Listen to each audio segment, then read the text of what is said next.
Chỗ tờ lê ra đó bóng phôn khán chỗ tờ lê vui này ngàyនេះនាំបងប្អូនទៅមើលសទូចភាគហីកាត់ទន្លេបាទពីអ្នកស្មាត់លំស្រៀងបាទនៅទន្លេមេគង្គខេត្តស្ទឹងត្រែងស្មាត់គាត់រៀបចំនុយបដាបដាហើយបាទថ្ងៃហ្នឹងគឺលេងបិទនុយកូនត្រីហាន់មួយហាន់ជា3ហាន់ជា4ហើយនេះគឺខ្សែទី1គ្រាន់តែលើកមកស្មាត់គាត់ប្រាប់ឲ្យថាមានត្រីនៅខាងមុខទាញគាត់ត្រៀមកត្រង់ឌូហើយតែមិនដឹងជាត្រីអីទេមើលអត់មើលបាទត្រីអីនោះហៅមកឲ្យបាទឌូមកត្រីពោបាទកន្លែងហ្នឹងសម្បូរត្រីពោនេះត្រីទី1អីមើលពីល្ងាចត្រីទី1ហើយទុក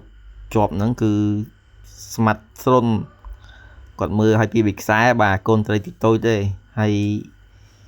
គាត់អស់សង្ឃឹមហើយនាំនេះសោយគាត់ចាំមើលទៀតគាត់សងសឹកនេះបាទស្មាត់លឹមស្រៀងចូលមួយទៀតហើយអូអានេះធំចាំត្រីទី1ទៀតឌូហើយបាទចូលហើយ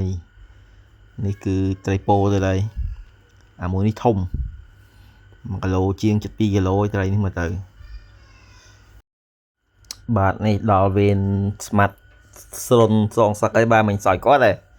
ឥឡូវគាត់ទៅមើលខ្សែលឿងតិចបាទគាត់ទាញខ្សែដំបងមកបានត្រីពោមួយបាត់ទៅហើយតាមពីក្រោយស្មាត់លឹមស្រៀង2-1បាទនេះមិនបងអង្គយូរទេឥឡូវចូលមួយទៀតទាញកត្រង់វឹបមួយទៀតត្រីអីអត់មើលបាទអូត្រីពោទៅហើយបាទលទ្ធផលប្រហែលនេះចេះ2ស្មើហើយបាទមួយផ្លែតតាមស្មាត់លឹមស្រៀងបាន2ស្មើបាត់ហើយចាំមើលគាត់មើលទៀតនេះចូលមួយទៀតហើយមើលអត់មើលបាទថាអីបាទត្រីពោទៅលើបាទតែរៀងតូចមួយរៀងតូចជា2មុននេះត្រីទី3បាទមួយផ្លែតវ៉ាដាច់បាត់3-2ស្មាត់លឹមស្រៀងតដៃវិញបាទបានខ្សាមួយនេះប្រហែលជាកន្លះគីឡូដែរតែមើលក្នុងកាមេរ៉ារៀងតូចនេះបងក៏ដាក់សទូចផ្សេងទៀតនៅចិត្តហ្នឹងនេះអស់ហើយអស់ធំហើយបាទខ្សែនេះចូលដល់តិចតូចទេកូនទីកែឡើងដែរខ្សែនេះចូលមកយកសកែត្រីទី2កែនេះ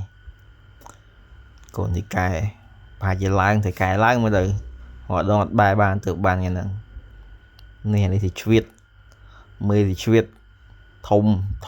ដាក់ត្រីខ្សាចង់ប៉ុន្តែខ្សាបាទនេះគឺត្រីស្មាត់ស្រូនបាទគាត់មកអួតវិញហើយបាទមុនហ្នឹងសោយគាត់ហើយឥឡូវគាត់ទៅយកបាន4ក្បាលធំមកហើយបាទស្មាត់លឹមស្រៀងយើងបាទ2ដែរទេបាទចាញ់ស្មាត់ស្រូនហើយនេះអត់ឈ្នះស្មាត់ស្រូនទេសោយគេឥឡូវគេទៅយក4ក្បាលមកឌឺវិញហើយបាទបន្ទាប់ពីមើលស្ទូចបានត្រីហើយគឺដល់វគ្គចុងក្រោយហើយគឺវគ្គយកត្រីទៅលក់នៅផ្សារហើយបើបងប្អូនណាចង់ហូបត្រីទន្លេត្រីពោ